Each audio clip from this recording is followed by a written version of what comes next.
All right, 25 minutes before 10 o'clock. Thank you for tuning in. Do you know, marriage is probably the most important commitment you make in your lifetime to another person.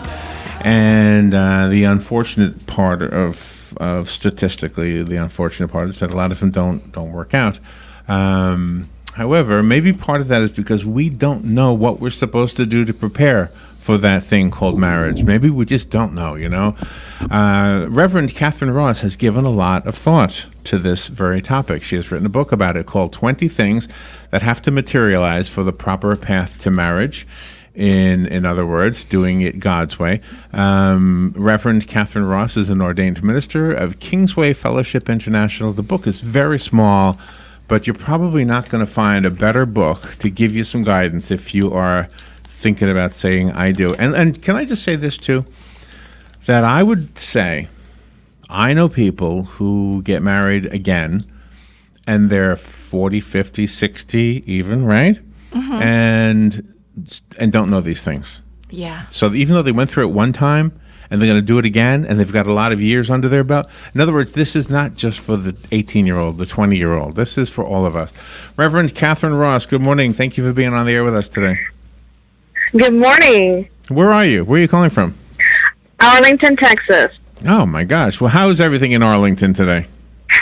It's going good. It's going good. I'm glad that you mentioned on your intro, thank you for the lovely intro, about the book being really for everyone. Most people are not aware of, but I married a package deal. In other words, I married a gentleman. We've been married for over 24 years, and he had a son. He was married previously, and so God can really use, you in another, situation. So don't think it's just over. Yeah, there was a segment I saw on one of those late night talk shows. It was either Jimmy Fallon or Jimmy Kimmel, one of the Jimmys, and they were asking people on the street, how long have you been married? And the ones who were married a long, long time then had a follow-up question: what kept you together? And well, we learned our mistakes along the way. Is there any way to avoid mistakes at all? I mean, I'm guessing that it's just going to be, no matter how much you prepare, am I right about this? No matter how much you prepare, there's always going to be trials and tribulations in the course of a relationship. Yes, that's true. The main thing is to have the attitude that you're not going to quit. And that, you'll stick it through. And unfortunately, sometimes people make other choices and they make the decision to quit. But the thing is to keep at it and to try to refocus the marriage on what God would have you to do. So the book is titled 20 Things That Have to Materialize for the Proper Path to Marriage. Let's talk about one of them specifically that hasn't materialized. How do we make something materialize? Let me find one. Well, maybe you can think of one. What is one thing that needs to materialize? And if it's not materializing, what do we do to make it materialize? Sometimes we can jump into something. One of the first ones is, of course, to have God first in the relationship. A lot of times when we see someone, we can have a lot of sparks, and it would be wonderful, but at the same time, we're not focused on what God would have us to do. And so one of the second things is there's time invested in pursuit of you. In other words, they look for a friendship. They don't jump into anything. Be kind of not necessarily cautious where you're afraid, but be open to, let's be friends. Let's get to know one another. Let's see what we like and what we don't like. Yeah. Before you just jump into something. I knew a guy years and years ago who was in love with a very beautiful girl, and when they broke up, he was heartbroken. And I said to him, I said, can I be honest with you? I said, she was beautiful, and I know you really adored her, but the truth is, if she was a guy, you would not have been friends with her. The only reason you were with her is because she was a beautiful woman. Yeah, you got to find somebody who is, you're probably going to want beautiful. That's just the way us guys are. Unfortunately, it's not always fair, but that's right. But you got to find somebody who, if somehow God decided to make her into a man, you would still be friends. That's the kind of, and he ended up marrying somebody just like that too, a lady who he was really truly friends with. Hmm. A lot of people don't recognize that in relationships, if you're a friend and it moves into a romantic type situation, then the actual marriage will actually be stronger. And that's something that you have to really work at. You have to find out what you like, not only necessarily what you like, but what you both don't like, and what you're willing to do and what you're not willing to do. You know, a lot of people say that marriage is 50-50. It's 100% by each person. And you really have to be sensitive to the other person's needs and have to understand that. And sometimes we forget that what the Word tells us, that when we do something to bless someone, we receive it back. You know, there's a wonderful reward that comes back to you. Now, you would like for it to be, you know, immediately, but when you're giving and doing things for your loved one, then that will come back to you eventually at some point in time. And that 100% is absolutely right. You have to have that respect. But then on the other hand, there are women out there, they fall in love and they want to marry this guy, and they seem to like everything about him. But then once they get married, they try to change him. And that I just don't understand. Right. It's like what drew you to begin with if you want to change everything about them. Mm-hmm. And, you know, you have to, biblically, we have to, as women, we have to respect the man. That's what we're asked to do. And the man is to love the woman. And sometimes we can get that really out of balance, thinking, well, he needs to be like this and I need to change this. We're not in control. And that's where we have to recognize if we have God first in the relationship, He's in control of the relationship. He'll lead us, and we'll be led by Him to honor one another and to do things the way He would have us to do. How do you counsel a couple, say one is Christian and one is Jewish, and they want to get married? Okay. I would go back and say, you know, where is the place that things started happening? Because at some point in time, you know, one person would recognize, you know, my beliefs is different than yours. And is this something that, you know, I need to step into? As a believer in Jesus, we have to be open to understand that sometimes we can be drawn to someone, but it isn't necessarily the time frame or necessarily the right person. And we have to be sensitive to what God would have to do. You know, we're to honor and respect people, but at the same time, God wants us to be walking in unity. And sometimes we can make choices that would cause a disunity in that. And you would hope that a person that is of a different, you know, belief system would be open to, you know, looking into other possibilities. You know, at the same time, be respectful of their own heritage and what their beliefs are. Do you work with couples on a regular basis who are thinking about getting married to kind of, I guess, put them through the tests? Actually, I haven't, but what I've done is I'm in contact with several people in our fellowship, and several of them have received my book, and they minister to other singles and others. They have more connections. At this point in time in my church, we don't have as many singles in our church. People know about the book. Several have read the book.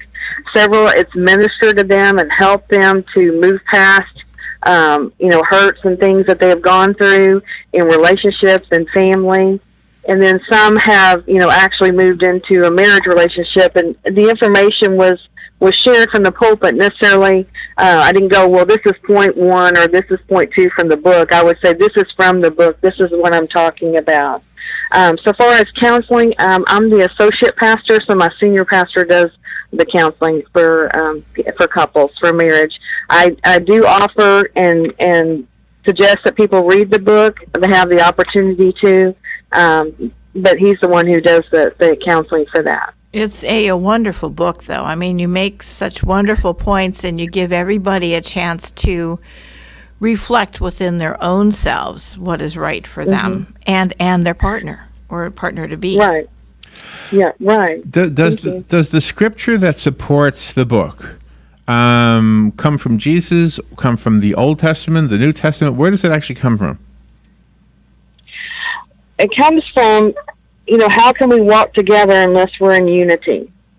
One of the things that I mentioned in the book, and there's several, I have a whole lot of questions where I get in your business and I ask you, is this a place of unity? Sometimes we can get into a friendship or a relationship and we think it's going to lead to marriage, but the person is called to open a local flower shop where you're called to go and travel the world. That's not going to make a real happy marriage. Yeah, right. It could possibly, it could possibly cause a divorce. So it's important that we walk in unity. It's also important that we listen for God's voice, because sometimes He could be warning us, saying, it's just not time. You're jumping ahead of me. It may be the right person, but it just may be too far, and you're jumping ahead of God, and He wants to work on the person, or He wants to work on yourself. And so we have to be sensitive for that. And the reason I was asking the question that I asked is I am not a biblical scholar. So it's just that sometimes it seems like Jesus contradicted what is taught in the Old Testament. And so the New Testament and Jesus' teachings specifically sometimes do not align. I wish I could think of an example, because I'm saying something like what food to eat, for example. It seems like Jesus was okay as long as we were good people. It seems like He didn't care what we ate, but the Old Testament kind of lays the law down on what we can eat. So, and that's why I was asking about rules for marriage. Did Jesus actually preach anything that is considered a rule for marriage? Well, he actually he had given some instruction regarding how marriage should be. And then he said, but for the hardness of our hearts, Moses was allowed to, give the certificate of divorce because of what would go on in people's hearts. Yeah. And then he gives more examples in Matthew 19, the book of 19, they're talking about when someone is thinking about marriage or not thinking about marriage. And, for some people, marriage isn't for them. They're called to serve. God may place them in a place where they're called to serve, where they don't have children, they don't have, spouse, they don't have the responsibility. Now, there's a perfect example of the two differences. If you have a Catholic priest, for example, he believes that God doesn't want him to ever have a wife. And if you have a Lutheran priest or a Baptist priest or pastor, they're okay. I mean, you can have a wife in those religions. So it's the same Bible, but two different rules for the head of the church. And I don't know where it comes from. I guess that's why I'm asking that. I don't know where you turn in the Bible specifically to find the rules for marriage. Well, there's several in Corinthians, I believe it's chapter 7, and then also in Matthew, like I mentioned, in Matthew 19, 3 through 12. It talks about the singleness. But in 1 Corinthians 7, 1 through 9, it talks about, it's important. In the first verse, it tells us that, now concerning the things whereof you spoke, where you wrote unto me, it's good for a man not to touch a woman. But in verse 2 it says, nevertheless, to avoid fornication, let every man have his own wife, and let every woman have her own husband. So God gave us a plan for marriage. He wanted us to be united, but at the same time, He also said, if this isn't for you, then, the possibility is there for you to be called to serve me singly. I got and to honor me. Well, I never heard that explained that way before. Reverend Catherine, we have to take a little break, but don't go away. We'll be right back. Reverend Catherine Ross, she wrote the book 20 Things to Have to Materialize. I'm sorry, 20 Things That Have to Materialize for the Proper Path to Marriage. We'll continue our conversation on the other side of the break. We'll be right back. The weather is brought to you by myfwc.com. Safe boating is no accident. On this Monday, times of clouds and sun, there can be a thunderstorm around, especially in the afternoon, the high 89 to 93. Monday night will be partly cloudy and warm, low 75 to 79. For Tuesday, clouds and some sunshine with an afternoon thunderstorm, high 90 to 94. Wednesday, intervals of clouds and sunshine with a shower or thunderstorm at any time, high 89 to 93. From the Florida Weather Center, I'm meteorologist Joe Lundberg. Get it for less at the DIY Home Center outlet. Get top quality real wood cabinets the same or less than the big box stores are selling the cheap stuff. And that's not all. Drywall screws big box stores are $6.47 a pound. At DIY, only $4.99. Plus, DIY has the largest selection of mobile home parts and accessories anywhere. From carpet to doors, get the DIY supplies you need for less. The DIY Home Center outlet. We are your building material closeout store. 2191 Northwest 10th Street, just 2 miles east of I-75. There are only a few things in life that you can be certain will always be around: death, taxes, the pursuit of happiness, and computers. As they continue to advance at an epic pace, the one absolute certainty about them is that they'll break. It's not an if, it's a when. And when it happens, bring it to the only company in Ocala that's certified in Apple and Microsoft, Ocala Mac and PC Repair. They even offer on-site computer repair service, so they come to you. And if you do drop it off, you can check your repair status online. Ocala Mac and PC Repair is a family-owned and operated company that can do everything from mobile repair to wireless networks, fixing viruses, data recovery, even building and installing new systems. Visit online at ocalamacpc.com. In person, 1713 East Silver Springs Boulevard, or give them a call, 352-566-8324. That's 352-566-8324. Ocala Mac and PC Repair. Hi, I'm Seth with AA Lock, Dock, and Security. Have you ever thought about the locks or security on your house or business? Have you ever wondered why the keys to your new car cost so much? Well, at AA Lock, Dock, and Security, we can help with securing your valuables. We can even replace those expensive transponder keys. We can give you the knowledge that no one else will. Call AA Lock, Dock, and Security at 867-1965. That's 867-1965. Here's what you may have missed on the John Tesh Radio Show. The best way to show you're interested in a company is to do your research. Well, here's how to let go of bad memories once and for all. We want you to picture the comment being said and then picture yourself walking into another room. Wearing formal work clothing also makes people more focused and they're better able to power through projects and get promoted. Intelligence for your life on the John Tesh Radio Show. Don't miss this. All right, 8 minutes before 10 o'clock. Thank you for tuning in this Monday morning. 84 degrees, by the way. Temperatures are expected to climb to 92, so not too bad. It could be in the 3 digits. We haven't seen it yet this summer, the 3 digits, the 3-digit temperatures. At least I haven't on anything I have here. There is a 50% chance of rain today, and that's most likely this afternoon. But that's kind of the way it's been the whole summer. But nobody's complaining. We've needed the rain, and it's kept the temperatures from climbing into the hundreds, so that's always good. 20 Things That Have to Materialize for the Proper Path to Marriage is the book written by our guest. She is on the phone. Reverend Catherine Ross is, let me see where my notes here to get this right. Let's see. Is the associate pastor of Faith Chapel in Arlington, Texas, and brings passion and intensity to her work and to her book as well. Thank you for waiting through the break, Reverend. Thank you. So the book is designed to give people some tools. Do you ever find somebody who is married already, maybe a few years, and they look at the book and realize they could do a few things to strengthen their marriage even after they've been married? Yes. I found that several people were encouraged and also found that where they made mistakes. In fact, one of the ladies who helped me to publish the book, she read the book and I was telling her about it, and she was like, "Oh, people need this information, honey. You need to share it," because I didn't know it. So I'm real grateful for her doing that. How did you meet your husband? We met at church, and like I said, he was a package deal, right. And I had made the decision to do that. I have a stepson whom I love very much, and we've been married over 24 years. Wow! And yes, and he was.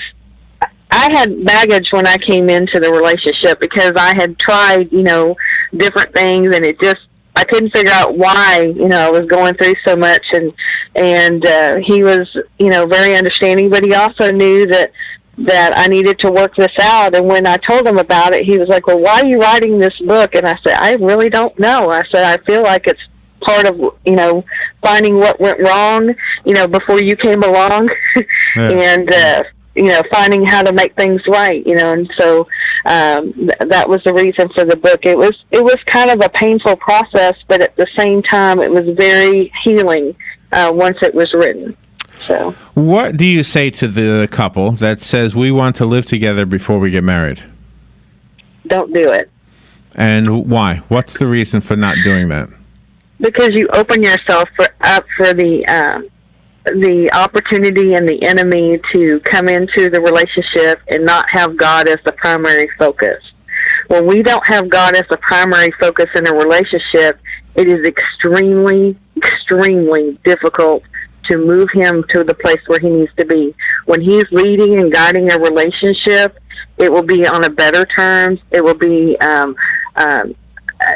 sense of honoring and holy. It will be something that you'll find will be pure. And when we get off focus of that, it's very painful, because you bring into the relationship, into the potential marriage, and you also have the potential of it not, you're not getting married because you don't get along, because you didn't learn this stuff before you got married. Yeah, makes sense to me. Yeah, I've often thought that the big reason not to live together before you get married is that it's almost like saying, I'm going to do this, and if it doesn't work out, then it's no big deal. I can just walk away. And at the same time, commitment would change. If you made the emotional and the heartfelt commitment to one another, look, we're going to make this work, then it would be a lot different than just saying, okay, we're going to share the rent or something like that. So yeah, I do agree with what you're saying. But see, what I don't get though is that in the Bible? Does the Bible say you shouldn't live together? Well, yes, you should be married. It instructs us to be married, that we're to be united as one flesh. That's the way God originally intended it to. And it says, what God has joined together, let no man put asunder. That's why God has to be in control of the marriage. In other words, don't let anything come between you two and God.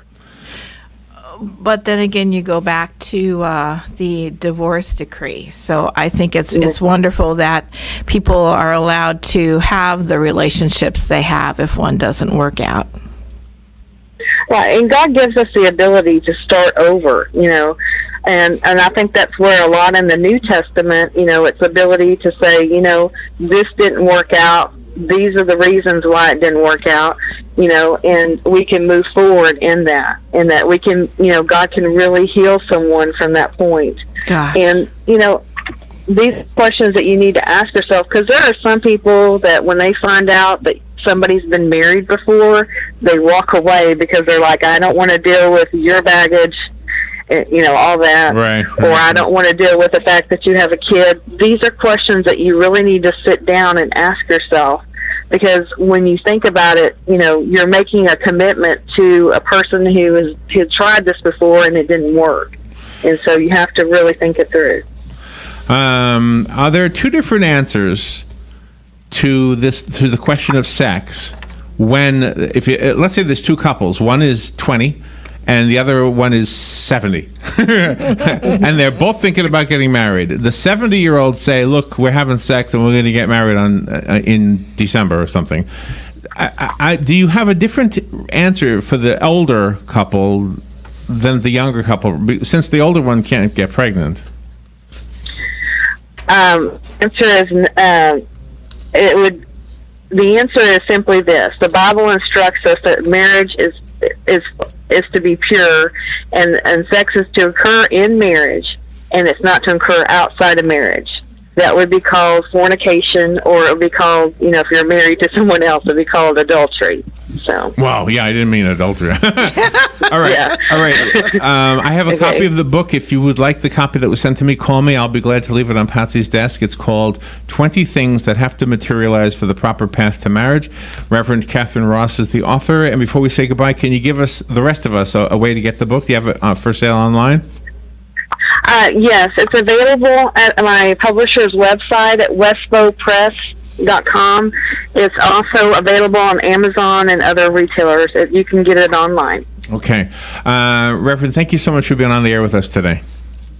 Well, thank you very much. I really appreciate it. We'll be right back. 9-year-old Ian McCarthy. Police believe this man may have exited his vehicle after being pulled over and then shot at the officer. We do know that Officer Gary Michael was hit. He was able to return fire, but we're not sure this morning if the person of interest was hit or not. Reporter Nicole D'Antonio with Fox TV affiliate WDAF in Kansas City. A lawsuit coming from the city of Chicago against the Justice Department, claiming it's illegal to withhold certain public safety grant money from so-called sanctuary cities. Chicago will not let our residents have their fundamental rights isolated and violated. And Chicago will never relinquish our status as a welcoming city. Mayor Rahm Emanuel, Fox News. We report, you decide. Napa know-how. The Napa Legend battery does legendary things, like starting your car when the heat index hits $1.25, or making sure your AC stays running like a gazelle. And now, when you buy a Napa Legend battery, you'll get a prepaid Visa card by mail worth $15. $15 back and a new battery? That's not just legendary. That's Napa know-how. Napa know-how. At participating Napa Auto Parts stores. Offer expires 8/31/17. Okay, keep your eyes closed. Okay. I want to show you my first ever painting. Ooh, all right. Okay. Open your eyes.